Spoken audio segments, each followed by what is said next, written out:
नमस्कार अनि स्वागत छ मेरो युट्युब च्यानलमा। हामी इकोनोमिक्सको इम्पोर्टेन्ट क्वेसनको सटिक रूपमा छलफल गर्दैछौँ। आज डे 5 रहेको छ। डे 5 मा हामीले आज क्लास 12 को इकोनोमिक्सको च्याप्टर 9 र 10 को बारेमा इम्पोर्टेन्ट क्वेसन र पास्ट क्वेसनहरुको बारेमा छोटो रूपमा डिस्कस गर्नेछौँ। लागौं च्याप्टर 9 तर्फ। च्याप्टर 9 को टपिक रहेको छ poverty, inequality, unemployment and human resources. अब जस्तै 1 मार्कमा पास्ट क्वेसनमा के छ, डिफाइन पोभर्टी भनेर सोधिरहेछ। पोभर्टी भनेको चाहिँ स्ट्यान्डर्ड लिभिङ स्ट्यान्डर्ड मेन्टेन नसक्ने अवस्था हो भनेर बुझ्दा भयो। व्हाट इज अनइम्प्लोइमेन्ट ना चाहिँ भएको काम गर्ने तर चाहना अनुरूप काम नपाउनुलाई चाहिँ अनइम्प्लोइमेन्ट भनिन्छ। अनि 15 देखि 15 to 59 वर्षका मान्छेहरू काम नगरी बसेका छन् भने तिनीहरूलाई अनइम्प्लोइमेन्ट भनिन्छ। अब two measures to reduce poverty or inequality अथवा अनइम्प्लोइमेन्ट भनेर सोध्न सक्छ।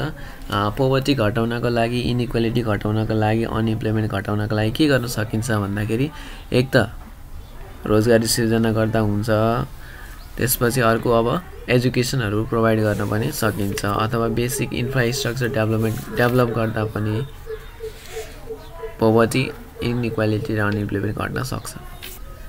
अब अर्को छ 4 नम्बरमा two causes of poverty. Poverty के गर्दा दुईटा के कारणले हुन्छ भन्दाखेरि पपुलेसन ग्रोथ भयो भने हुन सक्छ अथवा economic lack of economic development भनेर लेख्दा नि भयो अथवा लो प्रोडक्टिभिटी भनेर लेख्दा पनि भयो। रिलेटिभ पोभर्टी, दुईटा पोभर्टी हुन्छ अरे, रिलेटिभ र एब्सोल्युट पोभर्टी। आधारभूत आवश्यकता पूरा गर्न नसक्ने अवस्था चाहिँ एब्सोल्युट भयो।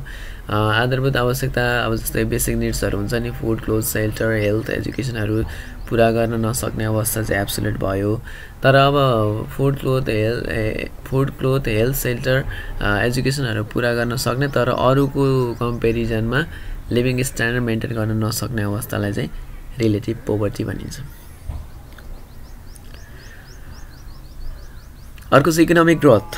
इकोनोमिक ग्रोथ भनेको चाहिँ quantitative increase in production of goods and services. यसले चाहिँ क्वालिटी हेरेन, क्वान्टिटेटिभ मात्रै भयो जस्तो यसले प्रोडक्सनलाई मात्रै फोकस गर्यो। मान्छेको बिहेभियरहरु इकोनोमिक ग्रोथमा फोकस गर्दैन अथवा स्टडी गर्दैन।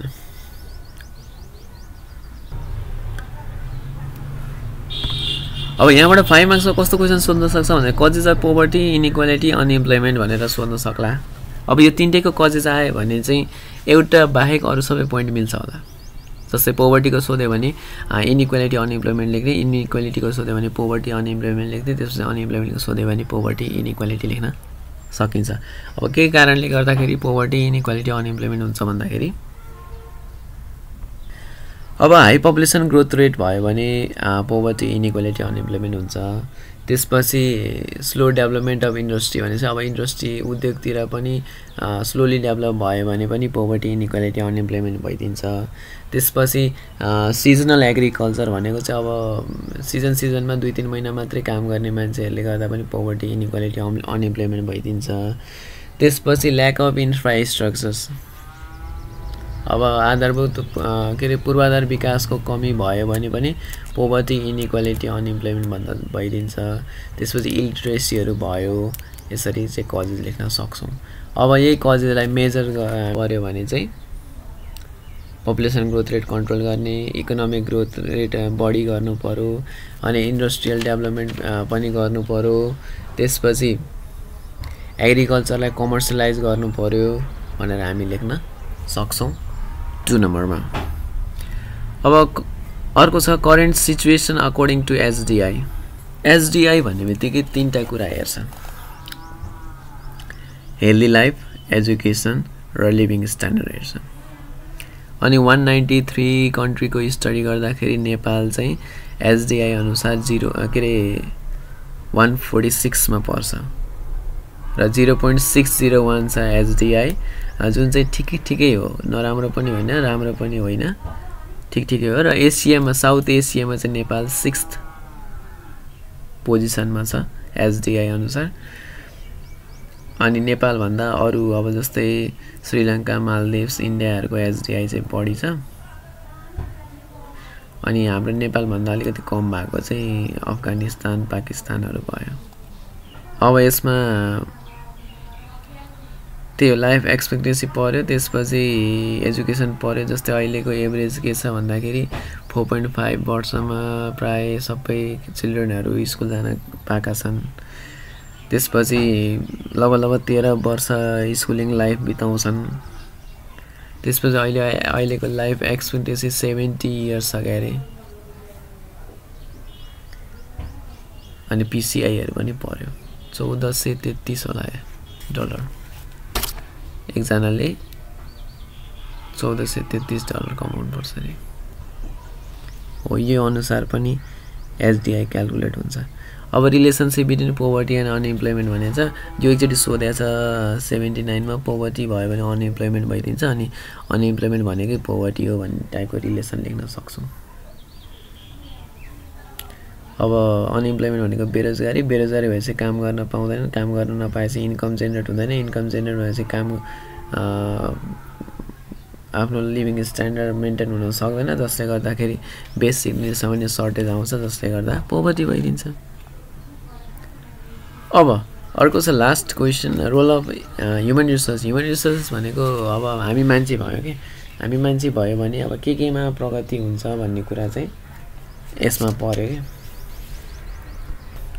जस्तै ह्युमन रिसोर्सेस भयो भने नेचुरल रिसोर्सहरू युटिलाइज हुन्छ, अनि अर्थतन्त्रको विकास हुन्छ, त्यसपछि एग्रिकल्चर सेक्टरको विकास हुन्छ, इन्डस्ट्रियल सेक्टरको विकास हुन्छ, सोसाइटीको पनि विकास हुन्छ, प्रोडक्सन बढ्दिन्छ, प्रोडक्सन बढेपछि लिभिङ स्ट्यान्डर्ड बढ्छ, लिभिङ स्ट्यान्डर्ड बढेपछि इनइक्वालिटी घट्छ भनेर यसरी हामीले रोलमा लेख्न सक्छौँ। अब यहाँबाट अलिकति बढी फोकस गर्नु चाहिँ, अब यसमा 1 मार्कमा त लगभग सबै जानकारी चाहिँ गर्नु होला। अब यसमा कजेज र मेजर्स टु रिड्युस भनेर यसमा चाहिँ बढी फोकस गर्नु होला। अनि एकचोटि यो रोल अफ ह्युमन रिसोर्सेस पनि हेर्नु होला है त। अब लागौँ च्याप्टर 10 तर्फ। च्याप्टर 10 भनेको foreign trade and foreign employment of Nepal. Foreign trade भनेको हामीले यो अगाडिको भिडियोमा इन्टरनेसनल ट्रेड पढाएको थियौँ, ठ्याक्कै त्यही नै हो। सेप्टा भनेको एउटा इन्स्टिट्युसन हो, साउथ एसियन कन्ट्रीहरूको लागि फ्रिली ट्रेड हुन सकोस् भनेर एउटा इन्स्टिट्युसन अथवा अर्गनाइजेसन चाहिँ सेप्टा इस्टाब्लिस भएको हो।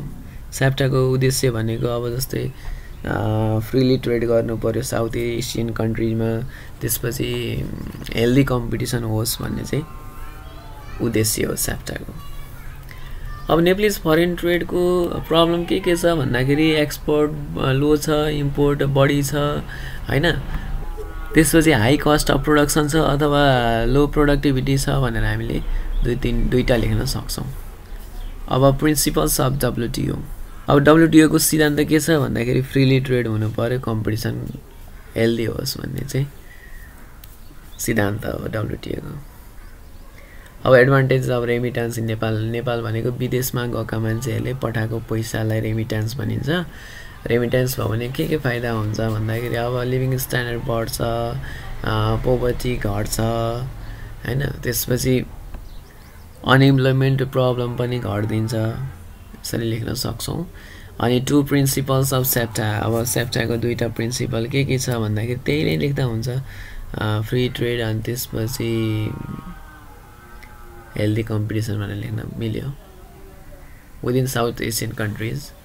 What is SAPTA? सेप्टा भनेको एउटा अर्गनाइजेसन हो, इन्टरनेसनल अर्गनाइजेसन हो अथवा संस्था हो। साउथ एसियन कन्ट्रीहरूमा चाहिँ फ्रिली ट्रेड हुन सहयोग पुर्याउँछ सेप्टाले। अनि 7 नम्बरमा छ वाट इज रेमिटेन्स? रेमिटेन्स भनेको विदेशमा यहाँको मान्छे विदेश गएर कमाएर पठाएको पैसालाई रेमिटेन्स भनिन्छ। अनि नेपाल चाहिँ डब्ल्युटिओ को मेम्बर कहिले भयो भनेर सोध्दा 2004 मा भएको हो। अनि डब्ल्युटिओ भनेको के हो? डब्ल्युटिओ भनेको एउटा संस्था हो, इन्टरनेसनल संस्था हो जसले चाहिँ विभिन्न देशमा फ्रिली ट्रेड हुनलाई सहयोग पुर्याउँछ। अब यो च्याप्टरबाट 5 मार्क्समा पनि सोधिन्छ, 8 मार्क्समा पनि सोधिन्छ। 8 मार्क्समा आयो भने अरमा आउँछ। अब पहिला अब एडभान्टेज अफ फरेन इम्प्लोइमेन्ट अथवा रेमिटेन्स भनेर एडभान्टेजहरू पहिला बुझौँ।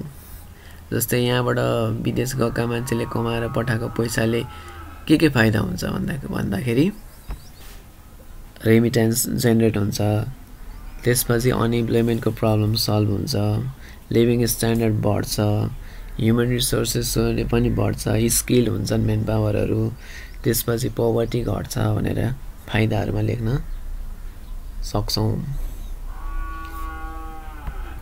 अब जस्तै यहाँका मान्छे विदेश गयो भने के प्रब्लम हुन्छ अथवा के बेफाइदा हुन्छ भन्दाखेरि मेन पावर हाम्रो देशमा मेन पावरको सर्टेज भइदिन्छ, त्यसपछि यहाँको ट्यालेन्ट उतातिर युज हुन्छ, जसले गर्दा ब्रेन ड्रेन हुन्छ अनि फ्यामिली मिसम्यानेज भइदिन सक्छ, त्यसपछि डिपेन्डेन्सी बढ्दिन्छ अनि ट्रेड डिफिसिट भइदिन्छ। ट्रेड डिफिसिट भनेको एक्सपोर्टभन्दा बढी इन्कमलाई ट्रेड डिफिसिट भन्छ। अब थर्ड नम्बरमा छ composition of Nepalese foreign trade. Nepalese foreign trade चाहिँ के को कम्पोजिसनले बन्या हो भन्ने कुरा छ। अब दुईटा कम्पोजिसन हुन्छ, इम्पोर्ट र एक्सपोर्ट।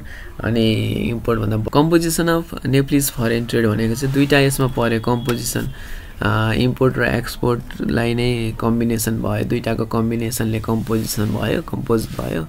अब नेपाल जस्तो देशमा एक्सपोर्ट भन्दा बढी इम्पोर्ट भइदिन्छ, जसले गर्दा ट्रेड डिफिसिट हुन्छ। अनि यहाँ अब के एक्सपोर्ट गर्छ, के इम्पोर्ट गर्छ, कति गर्छ भन्ने कुरा चाहिँ यसमा लेख्नु पर्यो।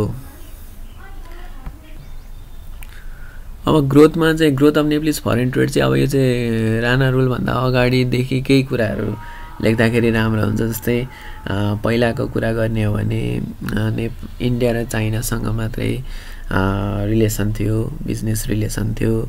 अहिले धेरै कन्ट्रीहरूसँग पनि रिलेसन भएको छ भन्ने कुरा लेख्ने। अनि अब पहिला देश के अरे इयर बढे सँगसँगै ट्रेडको भोल्युम पनि बढेको छ, तर अहिलेसम्म हाम्रो देशको कुरा गर्ने हो भने कहिले पनि हामीलाई ट्रेड सरप्लस भएको छैन। अहिलेसम्म सधैँ नै ट्रेड डिफिसिट नै भएको छ भन्ने कुरा चाहिँ ग्रोथमा लेख्ने। अब डिरेक्सन अफ फरेन ट्रेड भनेको कुन कन्ट्रीमा यहाँबाट इम्पोर्ट एक्सपोर्ट भइरहेछ र कुन कन्ट्रीबाट यहाँनिर इम्पोर्ट भइरहेछ भन्ने कुरा चाहिँ डिरेक्सनले देखाउँछ।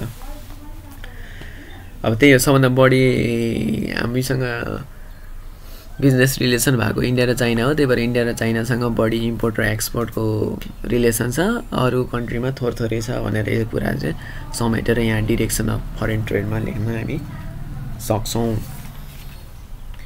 अब अर्को छ last question, problem of Nepalese foreign trade. Nepalese foreign ट्रेडको के समस्या छ भन्दा हाम्रो देश एक ल्यान्डलक कन्ट्री हो, एउटा यो समस्या। त्यसपछि हाम्रो देशमा एक्सपोर्ट थोरै इम्पोर्ट धेरै हुन्छ, अर्को समस्या। अनि क्वालिटी अफ गुड्स नहुन सक्छ हाम्रो सामानमा, त्यो पनि हुनसक्छ। त्यसपछि पोलिसी नै राम्रो नहुन सक्छ अथवा सरकारले नै बढी अब ट्याक्स कस्टम ड्युटीहरू लगाइदिएर पनि अरूलाई बिजनेस गर्न मन नलाग्ने खालको पनि हुनसक्छ। अनि हाम्रो देशमा प्रोडक्सन गर्दाखेरि कस्ट हाई लाग्दिन्छ, बढी लाग्दिन्छ। अनि हाम्रो देशको सामानमा पब्लिसिटी र एडभर्टाइजमेन्टको कमी छ, प्रोडक्सन नै कमी छ सर्वप्रथम त। अनि हाम्रो देशमा चाहिँ अरू देशको कम्पेरिजनमा टेक्नोलोजीहरू त्यस्तो डेभलप भएको हुँदैन, जसले गर्दा इन्डस्ट्रियलाइजेसनको विकास ढिलो भइरहेको छ। यो कारणले गर्दाखेरि नेप्लिज फरेन ट्रेडमा प्रब्लम आइरहेको छ। हवस् त, हामी पास्ट क्वेसन र इम्पोर्टेन्ट खालको क्वेसनहरू डिस्कस गरिरहेका छौँ। आज डे 5 रहेको छ। डे 5 सम्म आउँदाखेरि हामीले च्याप्टर 10 सम्म छलफल गरिसक्यौँ। अब बाँकी छ 5-6वटा च्याप्टर, हामी बिस्तारै छलफल गर्ने नै छौँ। अर्को भिडियोमा भेट हुने नै छ। हवस् त, नमस्कार।